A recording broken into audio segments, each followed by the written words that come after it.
ماي. على شو رأيك بيشبه الأندومي؟ بس شوي. السلام عليكم. فيديو اليوم عبارة عن فلوج بسيط في أحد المولات اليابانية في مدينة يوكوهاما للحديث عن الخدمات اللي بقدمها للمسلمين، بالإضافة إلى نبذة بسيطة عن الحلال والحرام في اليابان. المول اللي رحنا له هو أحد المولات الكبير الموجود في مقاطعة كاناغاوا في مدينة يوكوهاما، واسمه يوكوهاما وورد بورترز. فأهلا وسهلا بكم. احنا بأحد المولات الكبير في يوكوهاما، وهون حاطين مكان للوضوء، كاتبين هنا للوضوء، فموفرين هذا المكان خصوصي بس يعني للمسلمين عشان يتوضوا. وبعدين في نفس الطابق في مصلى.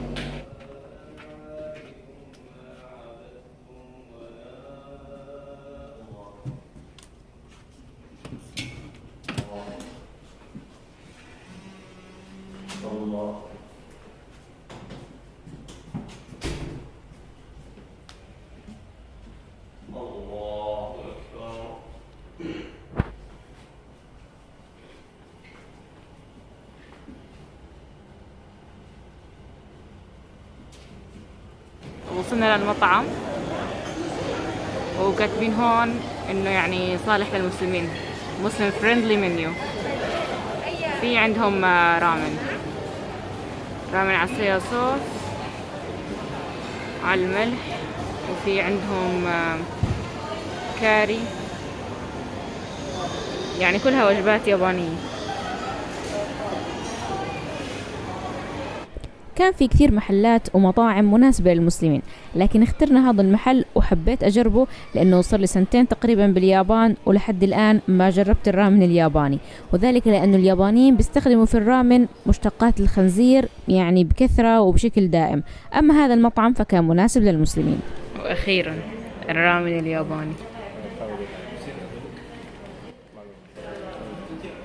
هاي على صويا صوص وهذا على ملح.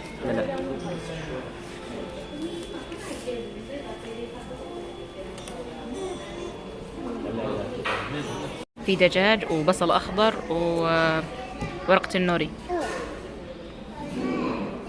ونفس الاشي بالنسبة للثاني. كيف طعمه علي؟ زاكي؟ النودل بس. الشوربة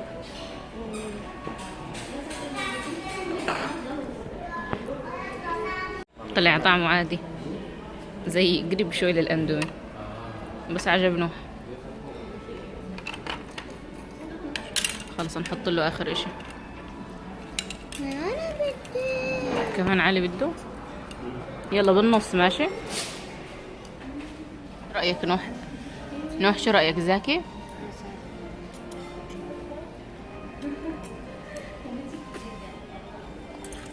ماما بدي ماي.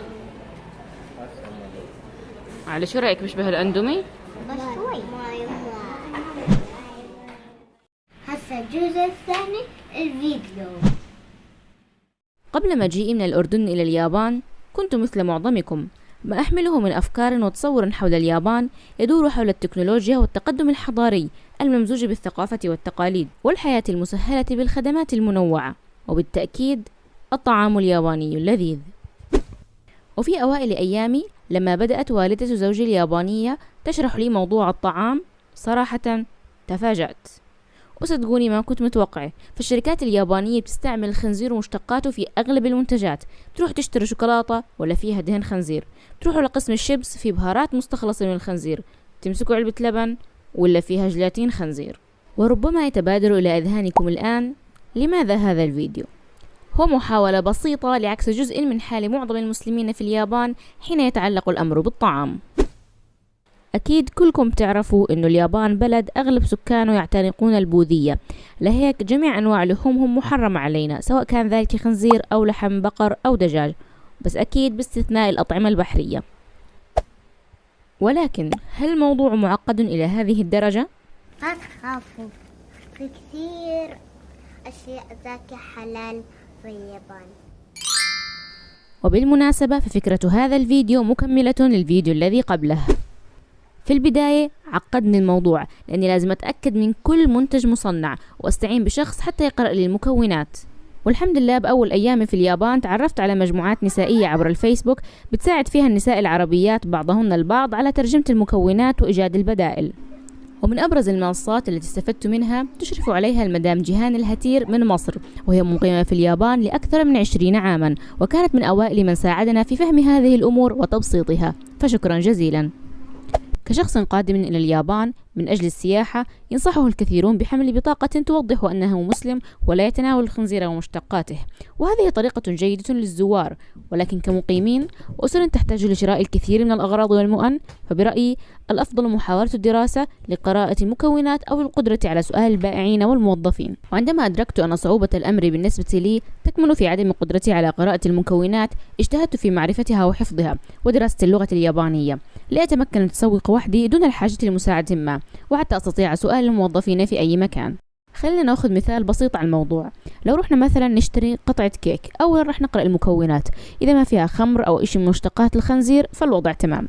لكن الجدير بالذكر أنه بعض مشتقات الخنزير مثل الجيلاتين والمستحلب أفتى بعض العلماء بطهارتها وحليتها، لأنه حكم الاستحالة الفقهي بنطبق عليها. شو يعني استحالة؟ يعني إنه هاي المادة خضعت لتحولات كيميائية خلتها تصير مادة جديدة طاهرة مختلفة تماما عن الأصل، وراح أرفقكم بعض الفتاوى في صندوق الوصف علها تفيد المهتمين بالموضوع. ملاحظة هامة جدا، نحن تحدثنا عن الموضوع بشكل بسيط جدا، لذا نرجو أن تسألوا وتقرأوا عن الموضوع بشكل مفصل لتكون الصورة شاملة ودقيقة.